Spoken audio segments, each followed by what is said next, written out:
title of this evening's message comes from a line in the 7th verse of the psalm that we're looking at tonight. But now, Lord, what do I look for? My hope is in you. What do I look for? Or to put it another way, in what or in who do I place my hope? Now that's a really good question, but it's a question I think that few people take the necessary time to really consider. I mean, seriously consider. When it comes to my security, when it comes to your security, what do we look for? My life both now but also eternal. In what or in who do I place my hope? And the reason it's such an important question is because everyone's life and everyone's future is necessarily grounded in something or someone. Whether that something or that someone is my own smarts or my own strength or my inheritance or my wisdom or someone else's, or whether in fact it's none of those things. Maybe it's just luck. Maybe that's all it is. Or good fortune, or maybe it's actually my upbringing. Maybe it's who I marry.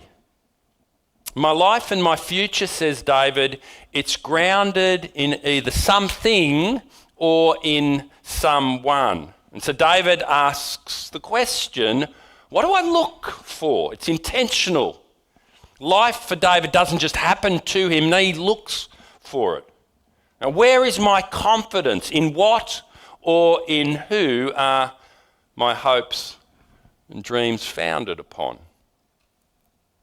And David, in verse 7, he gives to us his answer. David says, my hope is in you. David gets it.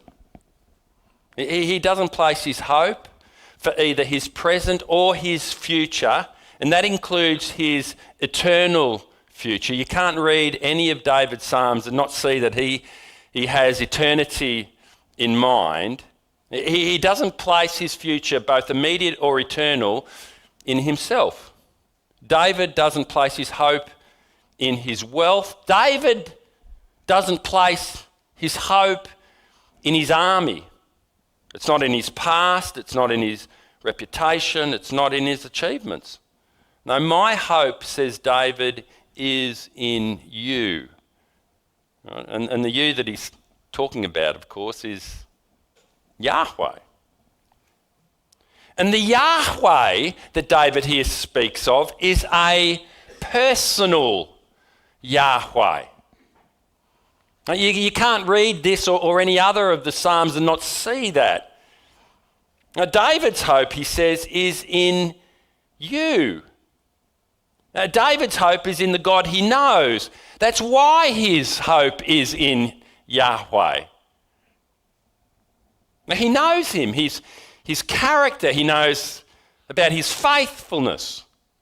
Now, David's experienced it. In other words, David doesn't hope in the God that he's only heard about. David doesn't hope in the God that he's only read about.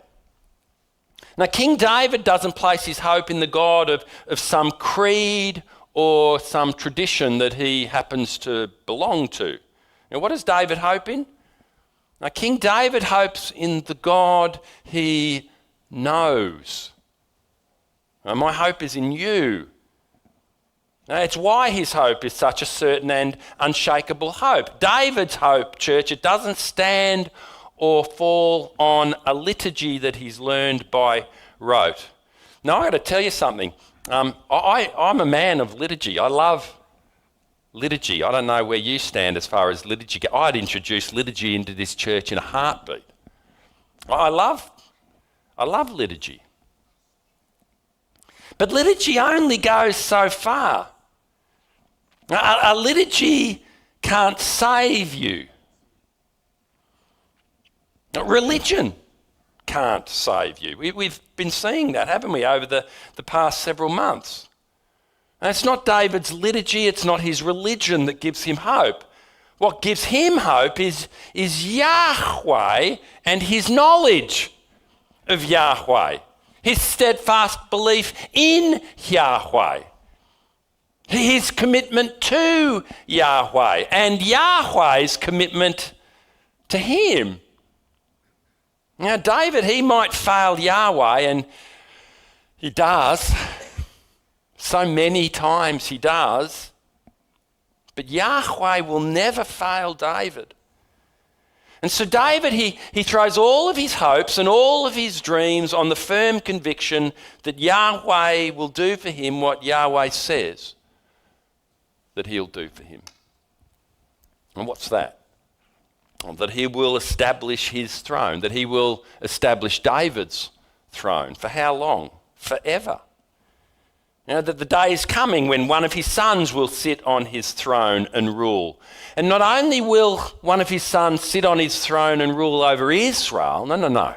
That's thinking far too small. Now, one of his sons will sit on his throne and rule over all of the nations. And David, having heard that, he believes that. Now, why does he believe that? Well, he believes that because Yahweh has said as much. And because David knows Yahweh, because David knows his character, his faithfulness, that when he says something, it's as good as done, David therefore puts his confidence in him. And of course the same is exactly true for us. The question when it comes to hope is what do we hope in? The question when it comes to hope is who do we hope in? Do we put our hope in our own ability? Do we put our hope in the fact that we're young? Because I've got to tell you, it doesn't last very long. It doesn't last very long. Or do we put our hope in our present circumstances? Or do we, like David, hope in the God who makes promises and has proved himself faithful to keep those promises? And not only faithful to keep those promises, able to keep those promises. And most importantly, do we know him? Do we listen to him and commit ourselves to living lives that honour him? And as David places his hope in him, do we also place our hope in him? Or do we hope in other things that fade, things that come and go, things that, like us, change over time? What are we? Well, David spells it out, doesn't he? We are nothing but a breath. That's what David writes. But not Yahweh. No, Yahweh, he never changes. His word never changes. His promises never change. They don't fade. And that's why David's hope is a sure hope. And it's why your hope, if you've placed your hope in Yahweh, if you've placed your hope in his Son, it's why your hope is also a certain hope. Now, verse 7 really is a most important verse, and it prompts us to ask the question, in what or in who have I placed my hope? You've got to have placed your hope in something, even if it's blind luck. And what is it that you've placed your hope in? Now, that's verse 7. But let's begin where we should always begin. Where's that? At the beginning. As you can see by the title, the words of David in Psalm 37 were at one time put to music. The director of music, a man named Jeduthun, he was to take this psalm and probably lead Israel in their worship. What is Psalm 39? Now, Psalm 39, believe it or not, church, Psalm 39 was a psalm to be sung. And when you and I look at this psalm, we wonder, don't we, how on earth that would sound. And we do, don't we? Let's be honest. Why is that? Because we think of such things as melody.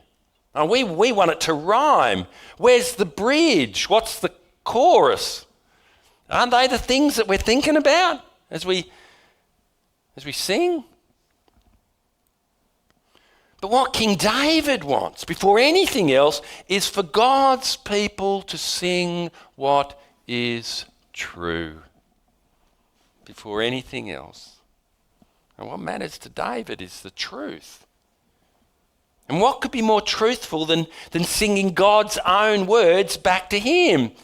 Now, singing the Psalms, church, are a great way to shape how we think. They're a great way to clear our minds of all of the nonsense and to begin to renew it. And it reminds me, as I'm sure it does you, of what Paul writes to the Christians in Rome. Do not be conformed to the standards of this world, but be transformed by the renewing of your mind. And so that's exactly what David did. Now, David, he gives to Jeduthun words given to him by God, and David asks him to set it to music. Or perhaps David has already put it to music. He was pretty good. And Jeduthun's task was to lead the congregation. And so what exactly are the words that David gives to his director of music for the congregation to sing so that their minds are renewed, transformed more into the image of God's Son? Let's have a look. I said, I will watch my ways and keep my tongue from sin. I will put a muzzle on my mouth while in the presence of the wicked. So I remained utterly silent, not even saying anything good. But my anguish increased, my heart grew hot within me. And while I meditated, the fire burned. And then I spoke with my tongue. David is very mindful that words matter. We saw exactly the same thing this morning. Words are powerful. And what we say, what you say, what I say really does matter. Listen to him. I will keep my tongue from sin. I will put a muzzle on my mouth. I remained utterly silent, not even saying anything. And while I meditated then, I spoke with my tongue. Now, David is very aware that the words that come out of our mouth, they serve to either glorify God or else they serve to dishonour God. And as David has grown older, he's learned a thing or two. David has learned to be careful before letting even a word escape his lips. And David, he's human just like us, and David understands that that's not an easy thing to do. Now, humans, they do feel a great need to speak, don't they? And in the digital age that we live in, don't we feel the need to type and to press send? We do, don't we? Because we were made in God's own image. And our God is a speaking God. He's a God who communicates. And we like to do that too, only we can't always be certain what it is that we're communicating, what it is that we type and press send. And because that's true, it's really important that what we say, what we type, that it doesn't throw a shadow on God's character or on his holiness. David knows that what he says does reflect on God's character, that it does reflect on God's holiness. Why is that? Well, it's because King David, he represents him. And church, so do we. Every one of us, you and me included, every one of us represents the God who made us and who breathes life into our bodies. And because of that, what we say matters. Words that if we spoke them would reflect poorly, yes, on us. Yes, people might think less of us when we say things we shouldn't say, but more importantly still, what we say will reflect perhaps poorly on God, on his character, on his holiness. And when we're angry, perhaps, we need to be careful what we say to our husband or to our wife, to our friend, to our neighbour. Now, perhaps that they've done something or said something that upsets us. And the question we should ask before we respond is, well, how should we respond? How should I respond? Well, listen to David. I will watch my ways and keep my tongue from sin. I will put a muzzle on my mouth. And when someone does something or says something to us or about us, something that we find offensive, let me give you a few examples. When our reputation is maligned. You ever had your reputation maligned? I have. Can I tell you, it doesn't feel real good. It feels positively bad. And who doesn't want to respond?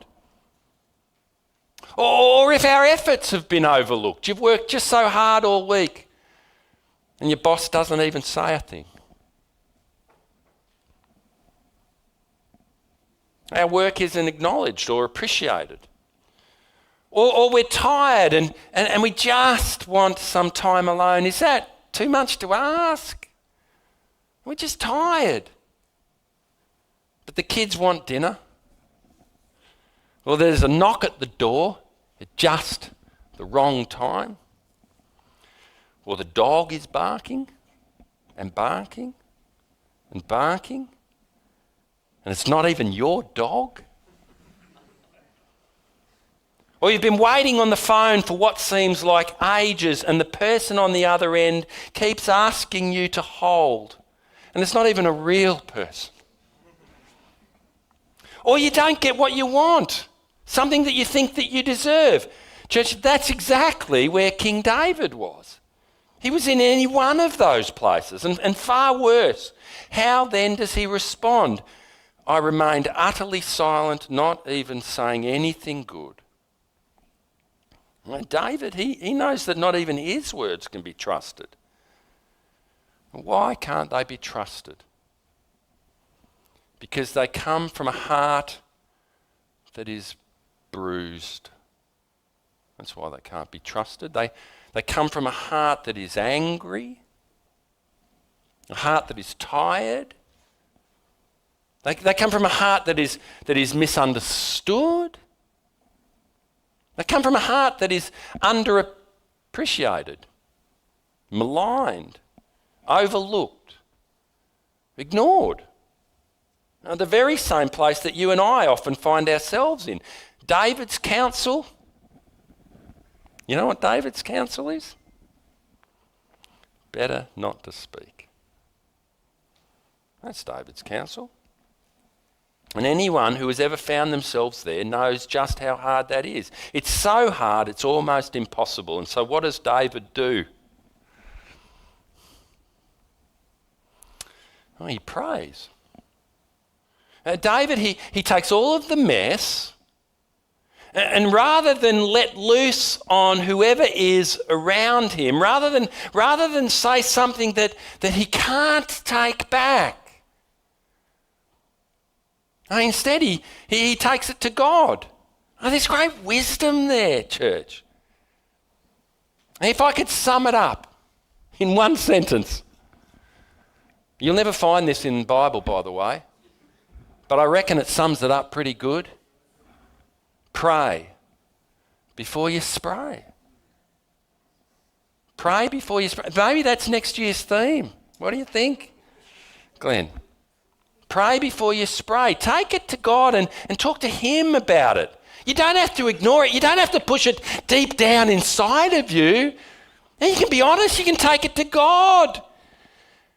You know what? Matt's shoulders aren't very broad. Duncan's shoulders aren't very broad. Russell's shoulders, they're not very broad. I can tell you something. God's got really broad shoulders. Whatever it is that you have to say, you can say it to him. Before you take it to your wife, before you take it to your husband or your friend or your children or your parents or your neighbour or the person on the other end of the phone, and they're AI anyway, so don't bother about doing that. Before you do any of that, take it to God. It's wise counsel. Now, what else does David tell us? Let's have a look.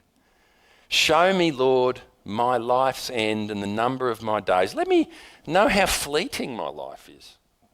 You have made my days a mere handbreadth. The span of my years is as nothing before you. Everyone is but a breath, even those who seem secure. Surely everyone goes around like a mere phantom. In vain they rush about, heaping up wealth without knowing whose it will finally be. You know what? If you give all your stuff away or you sell it on Marketplace now, there's wonderful freedom there. You don't have to worry about who's going to throw it in a dumpster when you're gone. That's the truth of it. So what then are the words that come out of David's mouth? Well, they're the words of a prayer. David holds his tongue because he's unsure if what he's going to say will reflect poorly on Yahweh's character. It's not only his wife he might offend, it's not only his neighbour he might offend, it's not only his children he might offend, it's not only one of his servants or a member of his inner circle that he might offend. Who is it that David might offend? It's Yahweh. And so it's not the words of anger or bitterness or ignorance or folly that he speaks, but a prayer. There's all of this turmoil that's burning inside of him, all of this stuff that's just waiting to come out. And so rather than speak, what does David do? He prays. Now think about that. Rather than unleash, David prays. Rather than unload, David prays. Rather than fly off the handle, David prays. He brings himself and his thoughts, his anxiety perhaps, all of his anger, all of his confusion, all of his ignorance, and he brings all of that. And what does he do with it? He lays it at the feet of the God he trusts. Now the context of Psalm 39 makes it clear that David finds himself in a very difficult place. And we're not exactly sure what it is that David is here wrestling with, but whatever it is, David is under immense pressure. And David's unwell. And the psalm suggests that he's suffering. Get this. The psalm suggests that King David here, he is suffering under God's own hand. That's the way a child sometimes suffers, if we can use that word, under the hand of a loving parent. And sometimes there are things that we do that require discipline. Is that not true? Even at 60. There are things that you'll find yourself doing, thinking, saying that require discipline. And there's something that David has done, and now both his body and his spirit are experiencing exactly that. They're experiencing God's discipline. And because of that, because David can't be sure that what he says can be trusted, the words he speaks are a prayer directed to God. Now, David's experience could very easily be our experience. And it doesn't have to be God's discipline that unsettles us. It could be anything. Anything that threatens to take control of the words that rise from an unsettled heart and come out of our mouth. It doesn't have to be just God's discipline. It can be a whole range of things. And then comes the verse that provides David with a way of escape, a solution to his problem. But now, Lord, what do I look for? My hope is in you. Lashing out isn't the answer. Getting bitter isn't the answer. It can be satisfying for a moment, can't it? How self-satisfying is it to get bitter? It doesn't solve the problem. And getting angry isn't the answer. What's the answer? Well, David tells us Yahweh is the answer. He's the answer. David's hope for a resolution to his problem, whatever that problem is Yahweh. And because, as I said earlier, David knows Yahweh's character, there's tremendous hope there. And Yahweh will discipline him. But what Yahweh won't do is crush him. Just as Yahweh will discipline you. But what he won't do is crush you. Yahweh won't abandon him. Yahweh won't ignore him or let him drown under the weight of whatever it is that David has done. But now, Lord, what do I look for? My hope, says David, is in you. And because Yahweh is his hope, he takes his concerns and he places them at his feet. Save me from all of my transgressions. Do not make me the scorn of fools. That's what transgressions do. If you keep chasing after them, if you don't recognise them for what they are, they will make you the scorn of fools. That's exactly what they do. Even so, it seems that David's greatest fear, his biggest concern is because of something that he's done. All of his transgressions, his conscience, it's beginning to speak to him. And his conscience is maybe even accusing him. And maybe it's been made public, and people are beginning to talk. And so what does David do? He cries out to Yahweh, save me. From who? From what? Well, firstly, from himself, because of what he's done. Church, you can run away from the person who hates you. I've done that. But you can't run away from yourself. You can run away from the person who hates you, but you can't run away from yourself. And what Yahweh can do is save you from yourself. He can save you from your accusing conscience, but only he can do it. And because David knows that, that's where he goes. He takes himself to Yahweh. But then you read on. You read on and you discover that David has a far bigger problem than himself, doesn't he? Now you look in the mirror and you think that your biggest problem is the man or the woman looking back at you. I do that. I think there's my problem right there, and that's half true. It is. But you know who David's biggest problem is? David's biggest problem is Yahweh. David's biggest problem is Yahweh. Look with me at verses 9 to 11.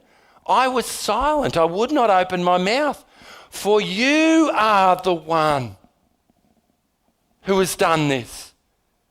Remove your scourge from me. I am overcome by the blow of your hand. When you rebuke and discipline anyone for their sin, you consume their wealth like a moth. And he realises all of his pomp means nothing. Surely everyone, and David could well be looking in the mirror at this point, surely everyone is but a breath.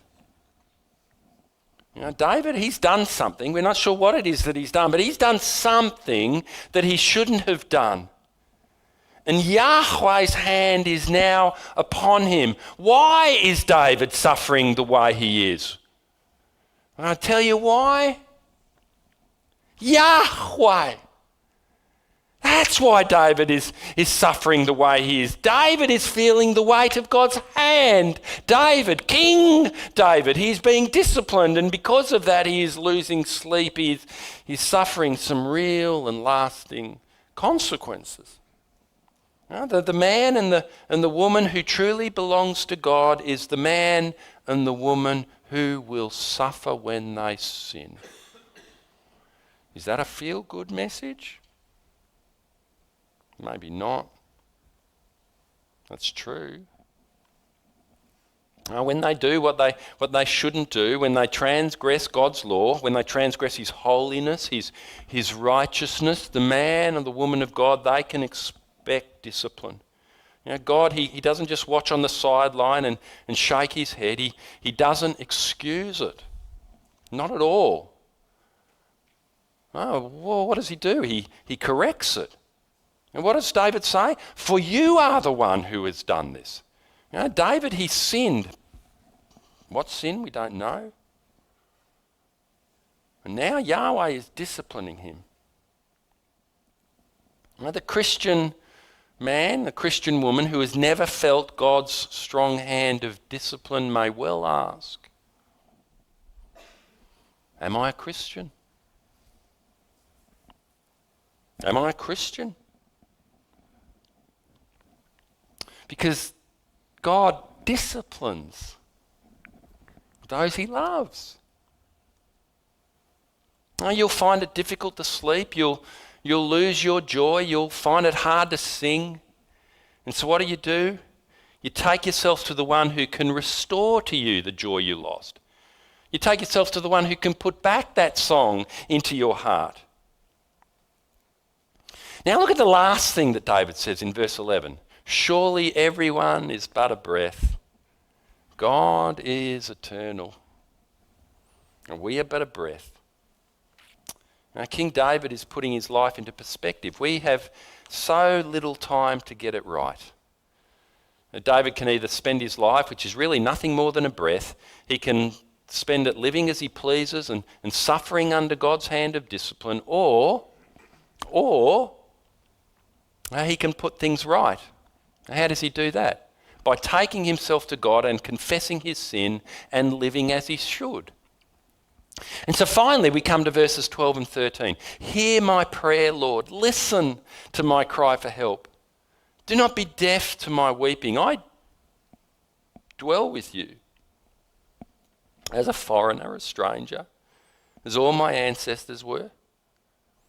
Now look away from me, that I may enjoy life again before I depart and am no more.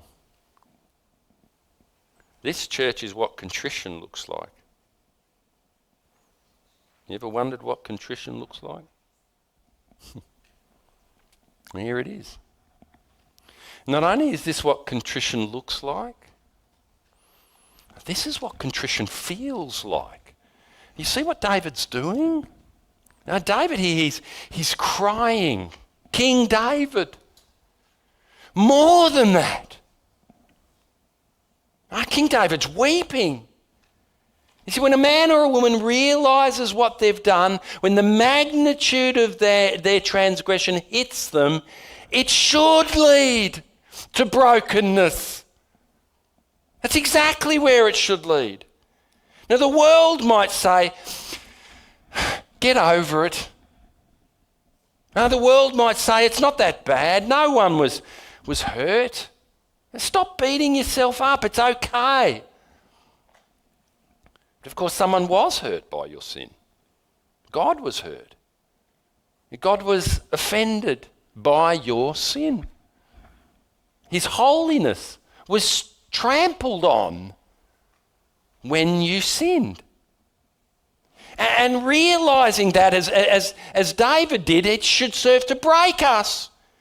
And the great problem with the world is that men and women don't weep over their sin. Now, David weeps.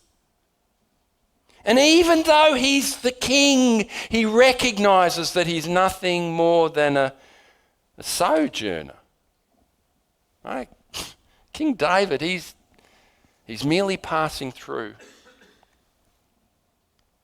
And this is really important to see. King David's status doesn't absolve him. So what is the king? So what is the Prime Minister? So what is the President? So what is Minister for Defence? So what? His status doesn't absolve him. It gives him no comfort. He sits on a throne in a palace and he's nothing more than a stranger. And when you're struck by the sheer weight of your sin, you realise how impoverished you really are. The eyes of Yahweh are upon him, and all of his sin Yahweh sees. And because of that, you know what all it is that David wants? All that David wants is for Yahweh to look away. That's all he wants. And that's where Psalm 39 ends. And there's something very important about the way this psalm ends. I wonder if you noticed it. David isn't thanking God that everything is now wonderful. I wish there were some Christians that understood this. David's not there. David here, he isn't singing God's praise that the heaviness has lifted. No. David's brought himself to God. He's confessed his sin, and God's hand is still heavy upon him. And sometimes, church, that's exactly what our experience is, isn't it? Now, life isn't always filled with sunshine. And life isn't always filled with joy. God sees our sin, and we'd prefer that he didn't. And there's nowhere for us to hide. Well, we prefer that he didn't see us, but he does. Not only does he see our sin, he also hears our prayers. And because of that, we take ourselves to him. Why? And this has everything to do with who Yahweh is. Who is Yahweh? Yahweh is compassionate.